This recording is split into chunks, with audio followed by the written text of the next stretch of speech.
یاران به هیچ صحبت یاران همدم است،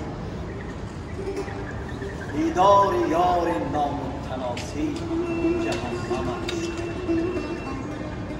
هر دم که در حضور عزیزی برابریم، دریاب که از حیات جهان حاصل آن دم است. به هر نیک و بد ویژه یاری تویم، که ایران بهشت یا بوستان، همه بوی مشک آید از بوستان. همه بوستان را گرامی کنیم، مهان را به هر جای نامی کنیم.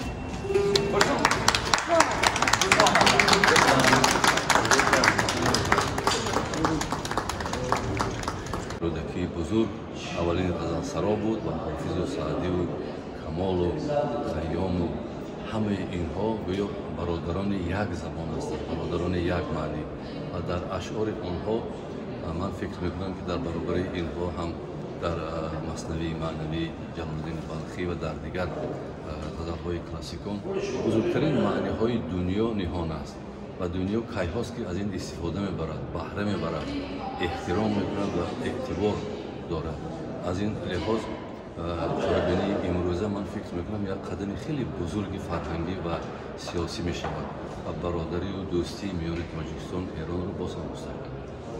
البته بسیار معنادار است، چون که همانطوری که در روابط ما در مناسبت‌های دوستانه بین دو ملتی برای اشتراکات تاریخی، فرهنگی و اعتقادی فرهنگ در جای اول قرار دارد، مقدمه این همکاری است. همچنین ما اولین همایشی که برگزار می‌گردد مربوط می‌شود به فرهنگ و ادبیات.